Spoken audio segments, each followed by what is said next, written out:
Can I move swiftly over to Greg, please? Thank you very much, Madam Chairman, and good afternoon, Secretary of State. Unfortunately, I shall be continuing some of the line of the questioning. Can I characterise your view, therefore, on the strikes, that the strikes prior to the general election were reasonable, whereas the ones after the general election were unreasonable? Just a yes or no.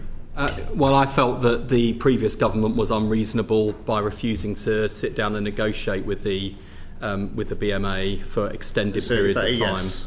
I think the strikes before the general election were avoidable. So what do you think has changed with the BMA to change them from a reasonable organisation to an unreasonable one? I suppose what I'm saying is, what have you done or not done? Oh, I didn't say the BMA were entirely reasonable throughout the entire period. Okay. What have you done? What have you done? Keeping with their history, but what have you done or not done, Secretary of State, that has made them come to this point of view? Well, look, as far as I'm concerned, we've done the right thing. We came in. The strikes have been ongoing for a considerable period of time, at great cost to the taxpayer and at great cost to patients. We recognise the arguments that they've been making about pay erosion and about the conditions that resident doctors were working in, and we recognise the pressure they were feeling as doctors at a particularly early stage in their careers. And so I was proud of the deal that we did last year, proud of the decision we took again this year to implement the recommendation of the pay review body. Taken together, that's a 28.9% pay increase.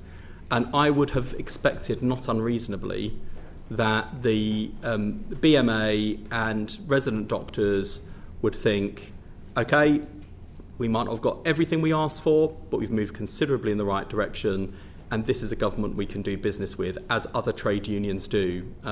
We are, in the Labour Party, we're used to dealing with trade unions. Our history is anchored in the trade union movement. And we don't always agree with trade unions, even those affiliated with the Labour Party, but we do understand the value of trade unionism and the importance of deals and bargaining. But I don't see a reasonable kind of trade union partner in the RDC section of the BMA at this time, and I hope but isn't that part change. of the problem, Secretary of State? Isn't the problem that you gave them a massively inflation-busting pay rise, you asked no increase in productivity or efficiency from them, so essentially they've just come back for more? Do you accept no responsibility whatsoever for the position we're now in? Well, firstly, I don't hold resident doctors responsible for the sort of productivity challenges we have in the NHS. I think actually there are many aspects of the way that they are treated at work which are fundamentally unproductive.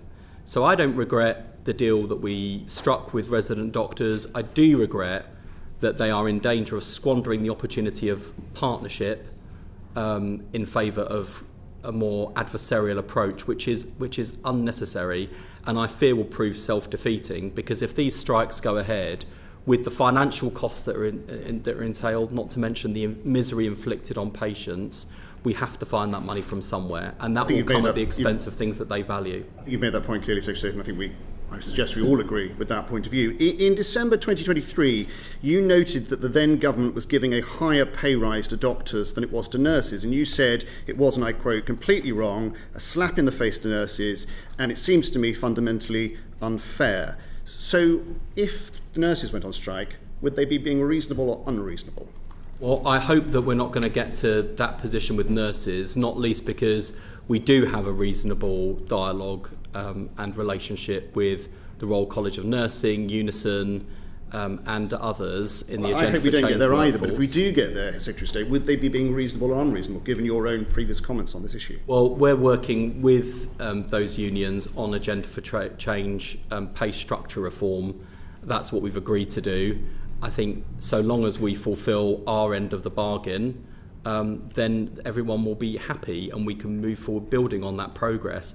If this government breaks its commitment to nurses and agenda for change staff, I think they would be rightly and justifiably angry, which is why we're not going to do that. So, given that, as we heard in front of this committee some months ago from the then CFO of NHS England, most of the amount of money that's been put in this last budget was eaten up by pay rises, inflation, drug costs, etc., and therefore there isn't a vast amount of money left.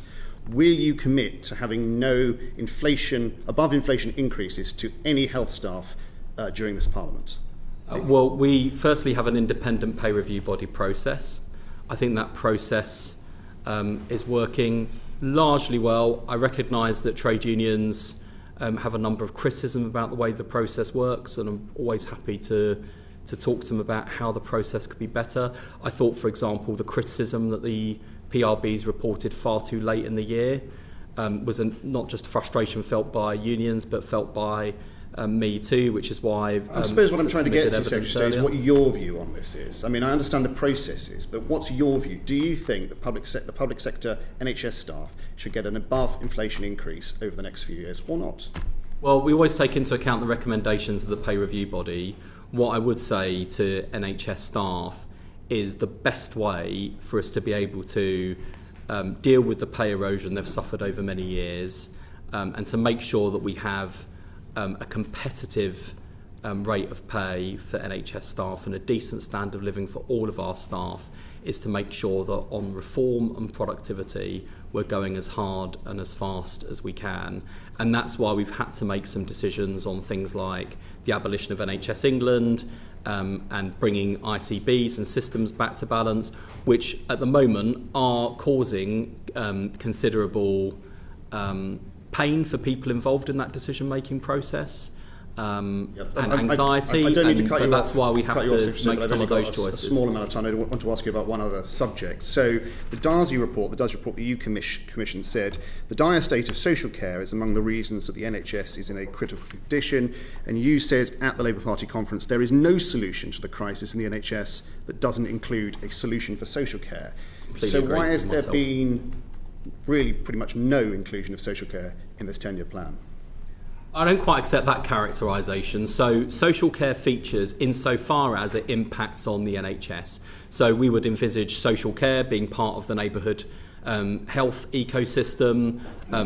Much of the care delivered in people's homes will involve partnership with social care. In fact, we want to upskill the social care workforce, be able to undertake certain health tasks that we think under proper training they could undertake, would have to be supported with better pay.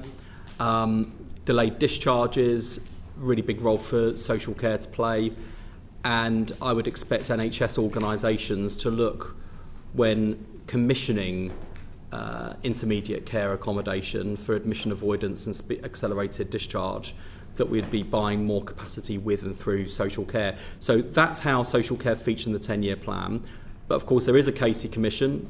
Report 1 is out next year, and then the second report will be out subsequent to that to set out the long-term direction. Well, that nicely brings me on to the Age UK, what Age UK have said, and they say delaying the process of comprehensive social care reform will only make it harder to restore the NHS back to health in this Parliament or even the next. Don't you accept, as Age UK seem to be suggesting, that kicking social care to the end of this Parliament by increasing national insurance contributions on the vast proportion of the social care sector is actually hindering social care and therefore will have an impact on how deliverable your 10-year plan is? Well, I don't agree with kick the can down.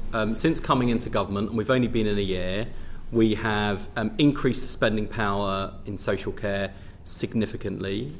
We have delivered the biggest expansion of the carers allowance since the 1970s, a big increase in the disabled facilities grant.